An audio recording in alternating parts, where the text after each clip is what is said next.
Hello friends, today our topic is bronchiectasis. Actually, it is a type of the chronic obstructive lung disease. जैसे कि हमने देखा था ना chronic obstructive lung disease को, तो chronic obstructive lung disease में कौन कौन सा था? Chronic bronchitis, emphysema, bronchiectasis and bronchial asthma. तो हमने chronic bronchitis, emphysema, bronchial asthma discuss कर लिया है. आज हम डिस्कस करेंगे bronchiectasis में. ये भी क्या है? Type of the chronic obstructive pulmonary disease. Okay, या फिर इसी को क्या बोलते हैं? Chronic obstructive airway disease. Okay, means क्या कि कहीं ना कहीं ब्रोंकियल एज्मा में किस वजह से होता है? और due to obstruction, due to any type of the obstruction. Okay, bronchial asthma किस वजह से होना है? Any type of obstruction. अब इसको डिटेल में हम डिस्कस करते हैं. तो फर्स्ट पॉइंट देखेंगे इसको. Bronchiectasis is defined as the abnormal and irreversible dilatation of the bronchi and bronchioles. Means क्या? ब्रोंकिएक्टेसिस होता क्या है कि ये भी एक प्रकार का कौन सा है? सीओपीडी का टाइप होता है, ऑब्स्ट्रक्टिव लंग डिजीज का. मीन्स इसमें ऑब्स्ट्रक्शंस के ज्यादा केसेस नहीं आते हैं, ऑब्स्ट्रक्शंस के ज्यादा नहीं प्रॉब्लम्स होते हैं. प्रॉब्लम ज्यादा होता है डायलिटेशंस में, जो इरिवर्सिबल डायलिटेशंस हो जाता है एयरवेज का, ब्रोंक्यूल्स का, उसमें प्रॉब्लम्स आते हैं. ओके फ्रेंड्स, तो देख लेते हैं. Bronchiectasis is defined as the abnormal and irreversible dilatation of the bronchi and bronchioles. Means what? जो ब्रोंकिएक्टेसिस होता है उसमें क्या होता है? एबनॉर्मल एंड इरिवर्सिबल डायलिटेशन हो जाता है. किसका? ब्रोंकी एंड ब्रोंक्यूल्स का. ब्रोंकी एंड ब्रोंक्यूल्स का एबनॉर्मल एंड इरिवर्सिबल डायलिटेशन हो जाता है. मीन्स क्या होता है? डायलेट हो जाता है. तो उसका डायलिटेशन होता है greater than the 2 mm in diameter. 2 mm से ज्यादा डायलिटेशन हो जाता है. Okay, greater than 2 mm in diameter. Okay, इसका डायमीटर 2 mm से ज्यादा. जो ब्रोंक्यूल्स होते हैं, ब्रोंकी होते हैं, या फिर जो एयरवे होते हैं, ओके, उसका डायलिटेशन 2 mm से ज्यादा हो जाता है. नेक्स्ट पॉइंट देख लेते हैं. क्रॉनिक, इसमें नेक्स्ट पॉइंट है हमारा chronic dilatation of the bronchi and bronchioles causes bye inflammation. अब देखिए यहाँ पे हमने देखा कि डायलिटेशन हो जाता है किसमें? ब्रोंकी एंड ब्रोंक्यूल्स में. तो ये होता किस वजह से? Due to inflammation. ओके, तो chronic dilatation of the bronchi and bronchioles caused due to inflammation. Okay, caused by inflammation. Okay friends, inflammation की वजह से क्या होता है? डायलिटेशन हो जाता है. अब देखिए डायलिटेशन इन्फ्लामेशन की वजह से हो जाता है. उसके बाद उसमें डायलिटेशन होगा, जैसे ब्रोंकी है एंड ब्रोंक्यूल्स है, उसमें उसके वॉल्स जब इन्फ्लाम्ड होंगे तो क्या होगा? डायलेट होगा ना, तो वही डायलिटेशन होगा. नेक्स्ट पॉइंट है हमारा the inflammation process. The inflammation process destroy the elasticity of the smooth muscle in the airway. अब देखिए क्या होता है, जब इन्फ्लामेशन अकर करेगा ब्रोंकी एंड ब्रोंक्यूल्स में, तो इस ड्यू टू इन्फ्लामेशन क्या होगा? जो स्मूथ मसल्स होते हैं, ओके, इलास्टिसिटी, जो स्मूथ मसल की इलास्टिसिटी होती है, इलास्टिक कैपेसिटी जो होती है, ओके, तो वो क्या होगा? वो हो जाएगा डिस्ट्रॉय. जिसकी वजह से क्या होगा? डायलिटेशन हो जाता है. Dilatation means what? ये हम अगर हम देख लेते हैं, ये हमारा क्या है? ब्रोंक्यूल्स है. ओके, ये ब्रोंक्यूल्स है. अगर इसमें इन्फ्लामेशन होता है, जो इसके स्मूथ मसल है, इन्फ्लामेशन की वजह से क्या होंगे? डायलेट होंगे. इन्फ्लामेशन की वजह से जो इसमें स्मूथ मसल्स है, उसकी इलास्टिसिटी क्या होगी? डिक्रीज कर जाएगी, डिस्ट्रॉय कर जाएगी. ओके, जब इलास्टिसिटी डिस्ट्रॉय कर जाएगी तो क्या होगा? इसका डायलिटेशन हो जाएगा. ओके, एबनॉर्मली डायलिटेशन हो जाएगा. तो यही चीज बोल रहा है यहाँ पे कि inflammation process destroy the elasticity, क्या? Elasticity of the smooth muscles in the airway. Okay, airway में भी होता है, एंड किस में होता है? ब्रोंक्यूल्स में भी होता है. ओके, नेक्स्ट पॉइंट हमारा chronic inflammation occur in the dilated area and this dilated area retain mucus. Okay, mucus and obstruct airway.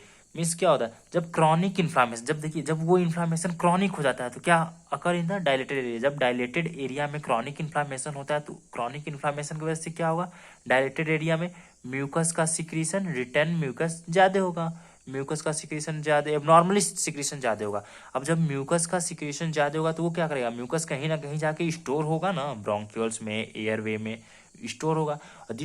तो स्टोर होने की वजह से क्या होगा? ऑब्स्ट्रक्टिव एयरवे हो जाएगा. अगर एयरवे में जाके स्टोर हो जाता है, कहीं रुक जाता है, तो उसमें क्या होगा? ऑब्स्ट्रक्शंस आ जाएंगे, जिसकी वजह से क्या होगा? Obstructive airway. Okay, can be localised, देखिए कैन बी लोकेलाइज्ड और डिफ्यूज। ये जो ऑब्स्ट्रक्शन है म्यूकस का, जो ऑब्स्ट्रक्शन ड्यू टू म्यूकस, हाँ म्यूकस की वजह से जो ऑब्स्ट्रक्शन है वो क्या होगा, लोकेलाइज्ड भी हो जाता है, लोकेलाइज्ड भी हो सकता है, मीन्स किसी एक जगह पे हो सकता है। जैसे कि हमारा देख लेते हैं, अगर ये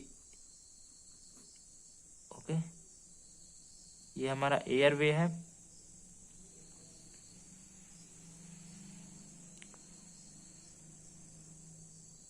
ओके फ्रेंड्स। तो अगर यहाँ पे म्यूकस का सिक्रीशन होता है तो ये म्यूकस यहाँ पे आके स्टोर होगा, स्टोर तो होगा ना, जब म्यूकस का सिक्रीशन होगा तो कहीं ना कहीं तो स्टोर होना है, उसको स्टोर होगा, जिसके वजह से क्या होगा, ऑब्स्ट्रक्शन होगा, ऑब्स्ट्रक्शन इन एयरवे। अब ये म्यूकस का जो ऑब्स्ट्रक्शन है, ड्यू टू म्यूकस की वजह से जो ऑब्स्ट्रक्शन है वो क्या होता है, लोकेलाइज भी हो सकता है, किसी एक एरिया में हो सकता है, या फिर डिफ्यूज भी हो सकता है, या फिर मतलब फैल भी सकता है। ये जो म्यूकस है ये यहाँ से फैल के यहाँ आया, फिर इस एरिया को ऑब्स्ट्रक्ट कर दिया, ब्लॉक कर दिया, इस एरिया को ब्लॉक कर देगा, फिर ये यहाँ पे, उसी लिए बोला गया डिफ्यूज भी हो सकता है एंड लोकेलाइज्ड भी हो सकता है। डिफ्यूज मतलब क्या, फैलना, ये स्प्रिट यहां से वहां हो सकता है, ठीक है।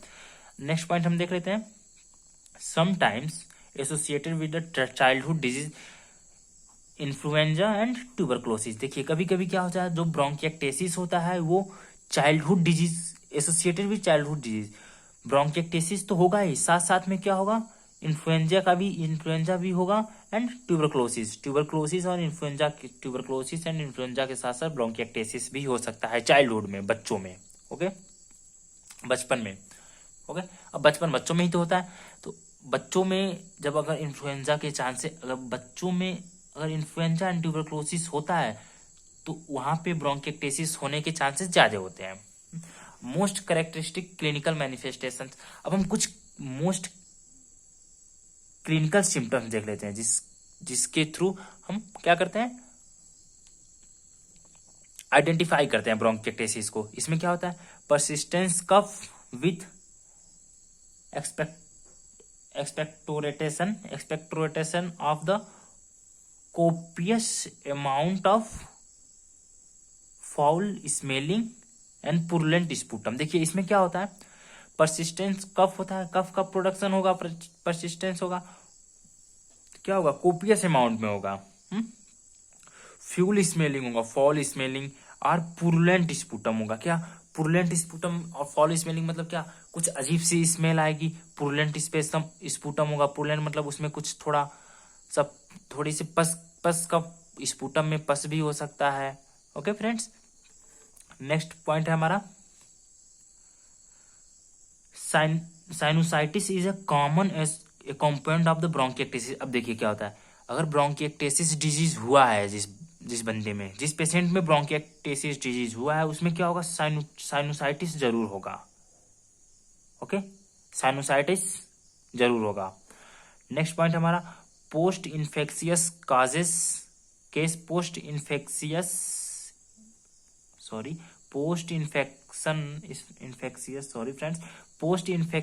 Cause case commonly developed in the childhood and in the earlier adult type. देखिए पोस्ट इन्फेक्शियस केसेस होते हैं, okay.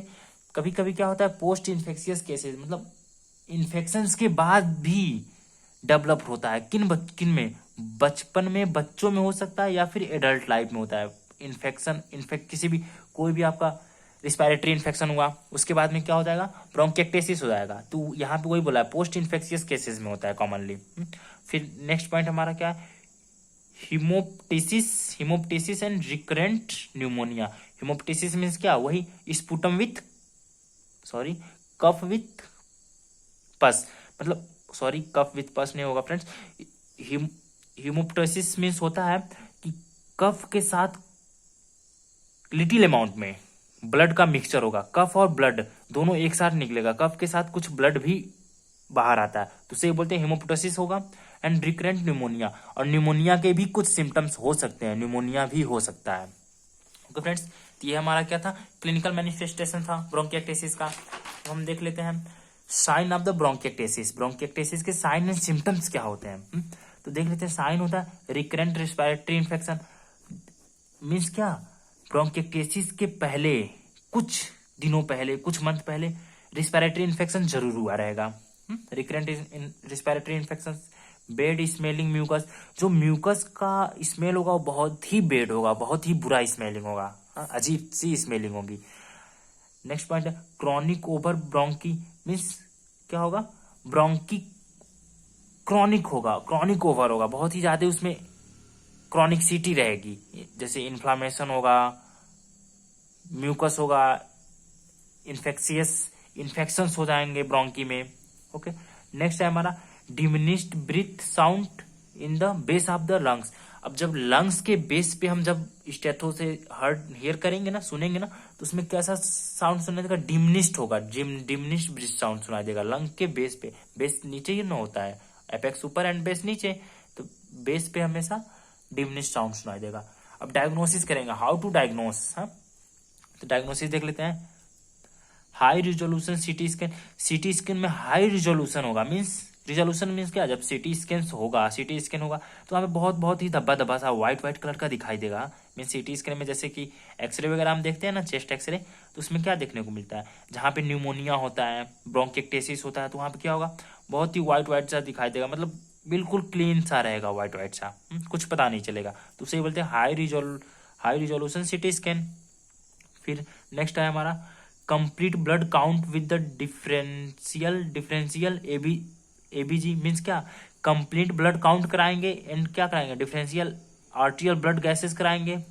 Okay, and oxygen saturation, and oxygen saturation हम देखेंगे डायग्नोसिस में। ओके, और नेक्स्ट पॉइंट है हमारा ब्रोंकियोस्कोपी। फिर ब्रोंकियोस्कोपी भी हम करा सकते हैं, ब्रोंकियोस्कोपी के थ्रू भी डायग्नोस कर सकते हैं ब्रोंकिएक्टेसिस को।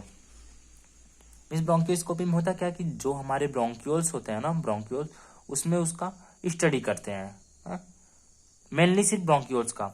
ओके, इटियोपैथोजेनेसिस क्या होता है, इटियोपैथोजेनेसिस मीन्स क्या, etiology and pathogenesis means causes, क्या क्या कॉजेज हैं जो ब्रोंकिएक्टेसिस को कॉज करते हैं, जिसके वजह से ब्रोंकिएक्टेसिस होता है, हाउ टू अकर ब्रोंकियोक्टेसिस, यही हमें पढ़ना है इटियोपैथोजेनेसिस में।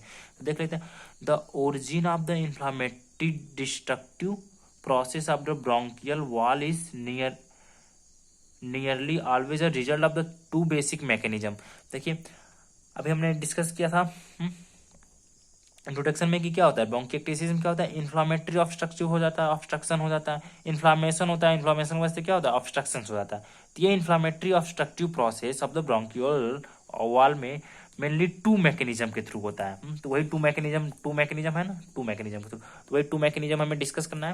तो पहला हमारा क्या है, endobronchial obstruction means what, endobronchial means क्या, ब्रोंकियल्स के अंदर ऑब्स्ट्रक्शंस अकर हो जाता है। पहला process how to occur bronchial obstruction. Okay, इसमें डिस्कस कर लेंगे by the foreign bodies, any type of the foreign bodies which causes respiratory infection. Okay, तो by the foreign bodies, neoplastic growth और enlarged lymph nodes. देखिए क्या होता है, कोई भी फॉरेन बॉडीज हो गया या फिर क्या, नियोप्लास्टिक ग्रोथ क्या होता है, नियोप्लास्टिक ग्रोथ में क्या मतलब, टिश्यू एक्सेस टिश्यू ग्रोथ या फिर एबनॉर्मल टिश्यू ग्रोथ हो जाता है, या फिर enlarged lymph nodes, excess tissue growth हो जाएगा, means like a tumour. Okay, तो नियोप्लास्टिक ग्रोथ हो जाएगा किसमें, ब्रोंकियल्स में, या फिर enlarge lymph nodes, lymph node का इनलार्जमेंट हो जाएगा। तो काजेस क्या करेगा, it's causes resorption of the air distal to the obstruction with the consequence atelectasis and retention of the secretion. तो यहाँ पे देख लीजिए क्या होगा, ड्यू टू नियोप्लास्टिक ग्रोथ या फिर फॉरेन बॉडीज या फिर लिम्फ इनलार्जमेंट की वजह से क्या होगा, ऑब्स्ट्रक्शन हो जाएगा। सीधी सी बात है, अगर कहीं भी ब्रोंकियल्स में या फिर जो एयरवेज हो गए, अगर उसमें नियोप्लास्टिक ग्रोथ हो जाता है, किसी टिश्यू का एबनॉर्मल ग्रोथ हो जाता है, like tumour and enlargement lymph nodes का इनलार्जमेंट हो जाता है, तो क्या होगा, ऑब्स्ट्रक्शन तो हो जाएगा ना वहां पे, तो ऑब्स्ट्रक्शन हो जाएगा विथ कॉन्सिक्वेंट एटलैक्टेसिस। एटलैक्टेसिस मीन्स क्या होता है, collapse of the lungs collapse करना शुरू कर दिया। अब मीन्स लंग्स कोलैप्स करने का मतलब क्या है, यहाँ पे पूरा होल लंग्स कोलैप्स नहीं करेगा, जहां पे जिस एरिया में, अगर हम देख लेते हैं यहाँ पे हमारा ब्रोंक्यूल्स है, फिर यहाँ से टर्सरी ब्रांचेस निकला, ओके, टर्सरी से सेकेंडरी गया, ओके फ्रेंड्स, यहाँ सेकेंडरी ब्रांचेस हो गया। तो क्या अगर यहाँ पे ऑब्स्ट्रक्शन हो जाता है due to the neoplastic growth, तो यहाँ से इधर एयर का पास होना मुश्किल होगा। जब एयर पास नहीं करेगा, नियोप्लास्टिक ग्रोथ होता है। नियोप्लास्टिक ग्रोथ मीन्स क्या, tumour like growth. Tumour like growth, तो यहाँ पे प्रॉपर न्यूट्रिशन नहीं मिलेगा, जिसकी वजह से क्या होगा, ये पोर्शन जो होगा हल्का हल्का कोलैप्स करने लगेगा, नॉट एब्सोल्युटली, ओके, कोलैप्स करेगा। And retention of the secretion, और सिक्रीशन का रिटेंशन ज्यादा हो जाएगा, ओके। तो ये हमारा क्या था, इंडोब्रोंकियल ऑब्स्ट्रक्शन। इंडोब्रोंकियल ऑब्स्ट्रक्शन होता कैसे है, by foreign bodies, neoplastic growth और enlargement of the lymph nodes causes obstruction. तो यही हो जाएगा endobronchial obstruction. And second mechanism हम देख लेते हैं, इन्फेक्शन के थ्रू होता है। ब्रोंकिएक्टेसिस जनरली इन्फेक्शन है, इंडोब्रोंकियल ऑब्स्ट्रक्शन कर देता है। हम देख लेते हैं यहाँ पे इन्फेक्शन। तो infection by any foreign bodies, through any foreign bodies which causes respiratory infection, is वही तो इन्फेक्शन हुआ ना। तो इन्फेक्शन में भी सेकेंडरी टू लोकल ऑब्स्ट्रक्शन। देखिए क्या होता है, इन्फेक्शन जो होता है ना वो सेकेंडरी काजेज है। प्राइमरी क्या था, प्राइमरी हमने क्या डिस्कस किया, प्राइमरी नियोप्लास्टिक ग्रोथ डिस्कस किया, इनलार्जमेंट हमने लिम्फ नोड्स डिस्कस किया। बट ये जो इन्फेक्शन है ना, इन्फेक्शन सेकेंडरी कॉजेज होता है, secondary causes of bronchiectasis. Bronchiectasis का सेकेंडरी कॉजेज क्या है, इन्फेक्शन। प्राइमरी कॉजेज क्या था, इंडोब्रोंकियल ऑब्स्ट्रक्शन। तो सेकेंडरी कॉजेज हो गया हमारा इन्फेक्शन। इन्फेक्शन सेकेंडरी कॉजेज होता है लोकल ऑब्स्ट्रक्शंस के लिए। And impaired systemic defence mechanism promoting the bacterial growth और द इन्फेक्शन में भी प्राइमरी इवेंट। अब देखिए क्या होता है, जो हमारा सिस्टमिक डिफेंस मैकेनिज्म अपने बॉडी का जो डिफेंस मैकेनिज्म है, अगर वो क्या करता है, वो प्रमोट करता है ड्यू टू एनी, मीन्स क्या, इम्यून सिस्टम अगर वीक हो गया हमारा, तो उसके वजह से क्या हो जाएगा, अगर वीक हो गया तो उसके वजह से जो बैक्टीरियल ग्रोथ हो गया, इन्फेक्शन में भी primary event, that is bronchiectasis, जिसके वजह से इन्फेक्शन होगा, बैक्टीरियल ग्रोथ ज्यादा होगा, इन्फेक्शन ज्यादा होंगे। तो उसके वजह से क्या होगा, प्राइमरी इवेंट्स भी हो सकता है। इट में भी प्राइमरी इवेंट्स, ये प्राइमरी इवेंट्स भी हो सकते हैं। कब, उस टाइम जब हमारा डिफेंस मैकेनिज्म अच्छे से वर्क न करे, वीक हो जाए, जिसके वजह से क्या होगा, ये प्राइमरी इवेंट्स भी हो सकते हैं। जिससे क्या होगा, बैक्टीरियल ग्रोथ ज्यादा होगा, इन्फेक्शन ज्यादा होगा, which is the event of the primary event, that is bronchiectasis developing in the suppurative necrotising pneumonia. जिसके वजह से क्या हो सकता है, अगर इन्फेक्शन ज्यादा होते हैं, बैक्टीरियल ग्रोथ ज्यादा होता है, तो क्या होगा, नेक्रोटिंग एनीमिया हो सकता है। नेक्रोटिंग एनीमिया के सिम्टम्स आ सकते हैं ब्रोंकिएक्टेसिस में। तो ये था हमारा इन्फेक्शन ड्यू टू कितने पैथोजेनेसिस, कितने प्रोसेस में पढ़े, इटियोपैथोजेनेसिस पहला हमारा हो गया, endobacterial obstructions, and second one is infections. Infection is always secondary, but many times it is primary. When our systemic defense mechanism is improperly work, weak हो जाए तो ओके, तो ये प्राइमरीली भी हो सकता है infection, but commonly it is secondary, okay. And primary is endobronchial obstructions by the air in any foreign body which causes the respiratory infections, neoplastic growth, that means excess and abnormal growth of the tissue like tumor, and enlarged lymph nodes का enlargement due to the which causes obstructions, due to obstructions, atelectasis means what, atelectasis means क्या, collapse हो जाता है, हल्का हल्का